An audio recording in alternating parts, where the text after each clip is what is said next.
چطور به این نتیجه رسیدید که شاهزاده رضا پهلوی میتونه در جایگاه رهبری خیزش ملی قرار بگیره؟ با ابزارهایی که هست، با رصد افکار عمومی، با شعارهای مردم در برهه‌های مختلف، میشه مشخص کرد که شاهزاده رضا پهلوی اقبال عمومی گسترده‌ای داره.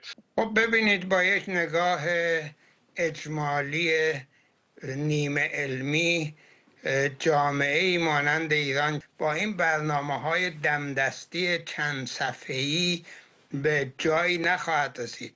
اصولاً با پروپاگاندای تلویزیونی و اینکه فلان کس رو خیلی میشناسن و نمیدونم علاقمندش زیاده، توی کشور 85 میلیونی که نمیشه با هو و جنجال و این مسائل رهبر تعیین کرد. هر جا که تعصب از یک در بیرون آمد، دموکراسی از در دیگر بیرون می رود.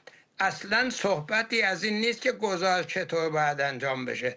مثل اینکه این وظیفه محول شده به اسرائیل و آمریکا. فقط مسئله اینه که وقتی انجام شد مدیر دوران گذار کیست. چطور میشه ثابت کرد که به قول شما اکثریت مردم یا ملت راه دیگری میروند؟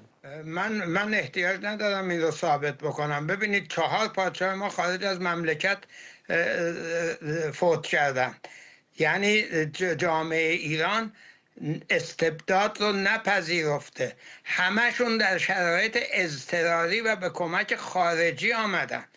آخه این دفعه آیا ممکنه یک مملکتی با این جامعه مدنی قوی دل به کسی ببندد که آمدن خودش رو در حقیقت بر بال فرشتگان جنگ بسته است و فکر میکنه که به این وسیله مستقر خواهد شد؟